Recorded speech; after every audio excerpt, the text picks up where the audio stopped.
Bien-aimé dans le Seigneur, sens-toi béni et sens-toi comblé au nom de Jésus-Christ. Permets-moi de t'entretenir pendant les 5 prochaines minutes sur ce que j'ai intitulé la puissance de la foi. La puissance de la foi. Allons dans notre Bible dans Hébreux le chapitre 11, le verset 1 et le verset 2. La Bible dit, « Or, la foi est une ferme assurance des choses qu'on espère, une démonstration de celles qu'on ne voit pas. Pour l'avoir possédée, les anciens ont obtenu un témoignage favorable. Pour l'avoir possédée, les anciens ont obtenu un témoignage favorable. » Bien aimé, je voudrais te dire que quelque chose sur la foi. C'est par la foi que Moïse a fendu la mer Rouge. C'est par la foi que Josué a divisé le Jourdain. C'est par la foi que Moïse a frappé le rocher et le rocher a fait jaillir de l'eau. C'est par la foi qu'Abraham est sorti de sa maison pour aller vers une destination inconnue. La Bible dit, pour l'avoir possédé, les anciens ont obtenu un témoignage favorable. Permets-moi de déclencher cette chose dans ta vie par ces 3 révélations étranges. Numéro 1, la foi met Dieu en marche. La foi met Dieu en marche. Personne ne peut actionner la foi sans que Dieu ne bouge de son trône. Personne ne peut actionner la foi sans qu'une armée angélique ne se mette en marche autour de lui.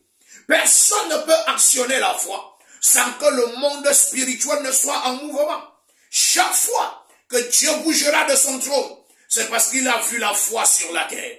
Chaque fois que tu vois le mouvement céleste, les anges dans un mouvement, c'est qu'il y a quelqu'un sur la terre qui a actionné la foi. Et je voudrais te regarder et prophétiser sur ta vie.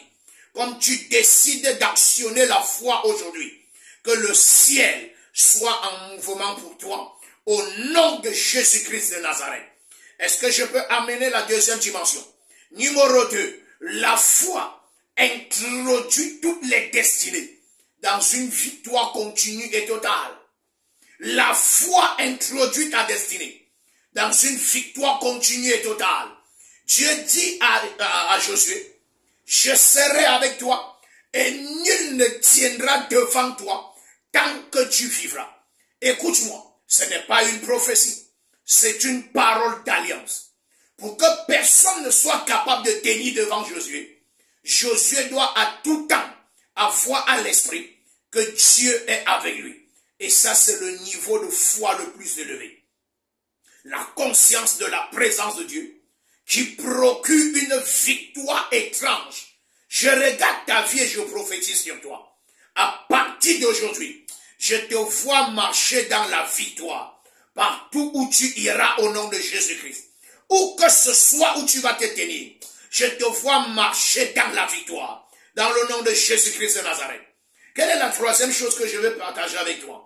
C'est que la foi ouvre les portes qui ont été fermées par les malédictions, fermées par les alliances, fermées par des autels. Là où il y a la foi, quelle que soit la puissance qui avait fermé la porte, si la porte la rencontre la foi, la porte la s'ouvrira devant toi. D'ailleurs, il est écrit dans la Bible, dans le livre d'Apocalypse, chapitre 3, le verset 8. J'ai mis devant toi une porte ouverte que personne ne peut fermer. J'ai mis devant toi une porte ouverte que personne ne peut fermer.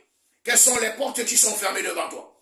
Dans Isaïe 45, le verset 3, il dit pour toi, je briserai les verrous des reins, je briserai les portes de fer et je te mettrai en possession des richesses des nations. Ce n'est pas pour tout le monde, mais c'est pour toi. C'est pourquoi je veux prier pour toi. Reçois la grâce et le don de la foi qui déplace les montagnes et qui opère des miracles dans le nom de Jésus-Christ. Je regarde à ta vie et je prophétise. Où que ce soit où tu me regardes en ce moment, que le Dieu que je sais te visite et te transmet le don de la foi qui va déplacer les montagnes autour de toi. Au nom puissant de Jésus. Si tu me donnes amen et si tu partages ceci, la grâce de l'Éternel te visitera à un haut point. Au nom de Jésus-Christ.